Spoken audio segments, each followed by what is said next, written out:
So hi guys, welcome back to my channel. In today's video, we will be discussing the major changes regarding student visa application process to Australia. So as a Filipino citizen, ano yung mga bagong changes, ano yung mga dapat nating ihanda while when we process our student visa application to Australia.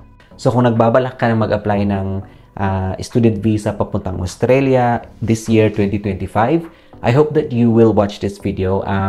Baka makatulong ito sa inyo when you decide to apply or to process or to submit your application in the embassy in the Philippines.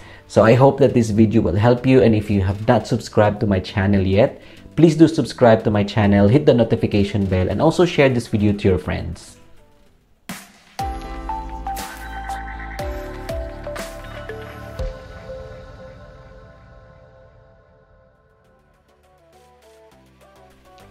If you notice on my previous video, nag-post po ako ng video about the question kung worth it pa nga bang mag-apply ng student visa sa Australia. Well, of course, it's still worth it depending on your goals. Kasi sa hirap ng buhay ngayon, like cost of living and then sa mga changes din na ipinatupad o in-implement ng Australian Embassy, talagang medyo challenging na po ngayon mag-apply ng student visa. Unlike sa kapanahonan namin nung nag-apply ako ng student visa, it was much easier than compared to this time.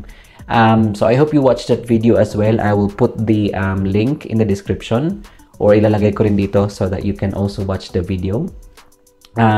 Yun po yung diniscuss natin dun, yung pros and cons in applying for a student visa in Australia. In this video naman, dahil daming nagtatanong sa akin naman sa YouTube kung ano nga ba yung new process about student visa in Australia. So ito yung topic natin today in this video. I-walk through natin yung mga changes compared sa anong meron ngayon compared sa last year. So I hope that you will watch this video at the very end para malaman natin yung new process. Again guys, sa mga nagpaplanong mag-aaral sa Australia, napakalaking changes po ang kailangan nating malaman regarding the student visa subclass 500 application. So nag-implement ang Department of Home Affairs ng mas mahigpit na rules, especially sa ating mga Filipino passport holders. At dahil sa Pilipinas, kailangan natin ng extra ingat sa pag-prepare ng ating mga documents. Unang changes is ang bagong assessment level, which means higher scrutiny. So ang pinakaunang challenge ay ang pag-classify sa Pilipinas. So Philippines now has been classified as level 3 country, which means nasa level 3 high risk tayo sa ilalim ng Simplified Student Visa Framework. This means na mas mahigpit ang scrutiny or ang mga questions o mga requirements na kailangan nating daanan as an applicant.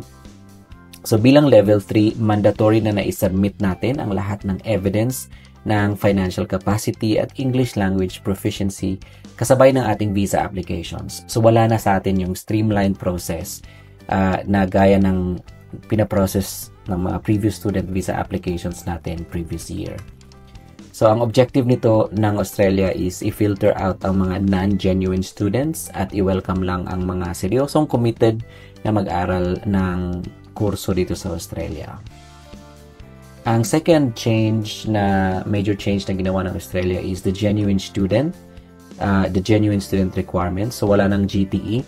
And I think this has been changed quite a while now since March 23 of 2024. So wala na yung GTE at meron ng genuine student requirement. So hindi na long essay ang isusulat mo dito. So may mga specific short answer questions na, usually up to 150 words per question, na kailangan nating sagutin sa online application. So, i-explain mo lang dito ng detalyado ang strong ties mo sa Philippines, like family, work, community, at yung financial stability. Kailangan din nating magbigay ng solid evidence gaya ng work contract, kung meron tayong contract sa Pilipinas, income tax return. Although, hindi ito hinihingi masyado doon sa previous application ng student visa process, ngayon ay isa na siyang requirement, yung income tax return natin. Kung meron tayong mga property, so kailangan natin i-present yung mga property deeds para mapatunayang babalik tayo ng Pilipinas after nating mag-aaral. And then, isang question din na dapat nating sagutin is bakit mo pinili ang course na yan. So kung ano yung kurso na in-apply mo, kailangan mong i-explain yan. Dapat may logical progression ito sa career mo sa Pilipinas specifically. Ipakita na ang skills na makukuha mo dito ay highly relevant at magagamit mo lang pagbalik ng Pilipinas after nung kurso mo.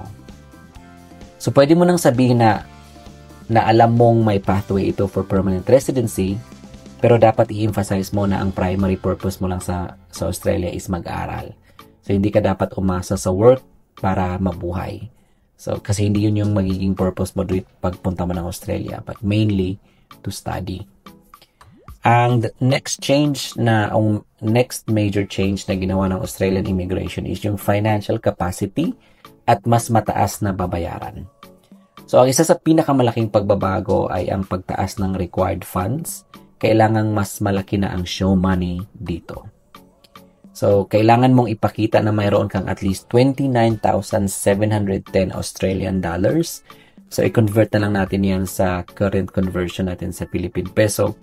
Ito ay para sa isang student lang to cover up to 12 months worth of living costs.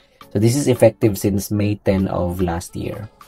So, kung may kasama kang pamilya, like partner o anak, kailangan mo ng dagdag na funds para sa kanila. So, halimbawa, like the 10,394 para sa partner. So, yun yung additional amount na kailangan mong ipakita as ito yung proof mo na kaya mong i-fund yung living costs mo while you are studying in Australia.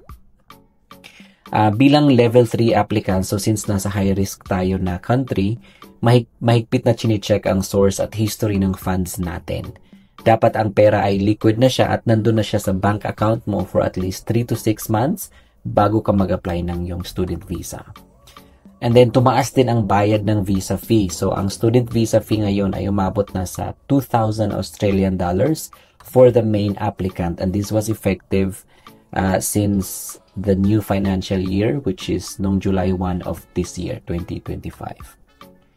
The next major update is yung restrictions sa pag-apply habang nasa Australia ka na, or yung tinatawag nila na visa hopping.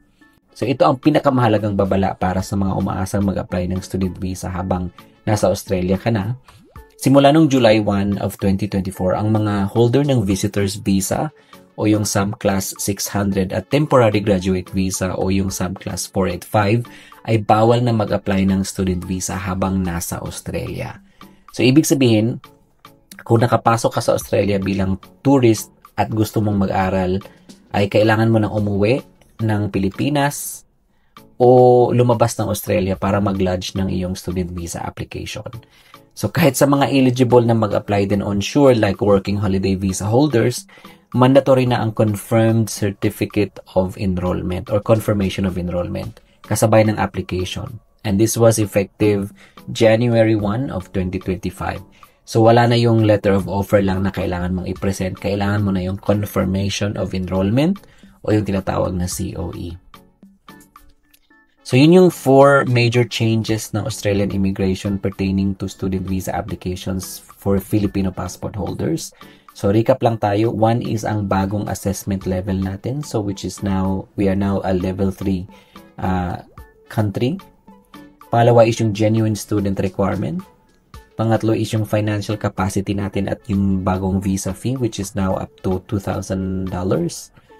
And then, yung panghuli is yung restriction sa pag-apply ng student visa habang nasa Australia ka na. So, ang bottom line natin dito mga Kapinoy Traveler is yung kailangan natin ng early planning at complete, honest at well-documented application para maipakita natin na genuine student tayo sa Australia. So, i-prepare ng maayos ang lahat ng financial documents at i-align ang course mo sa future career mo sa Philippines. So, yun lang. So there you go guys, thank you so much for watching this video. If you have not subscribed to my channel, this is the best time for you to subscribe to my channel. It is for free. Wala pong bayad yun, but it will help you be notified din kung meron tayong mga future updates or future videos about visas and tourism or travel contents na ipopost natin sa channel na ito. So please, thank you so much for watching. You have a good day. God bless.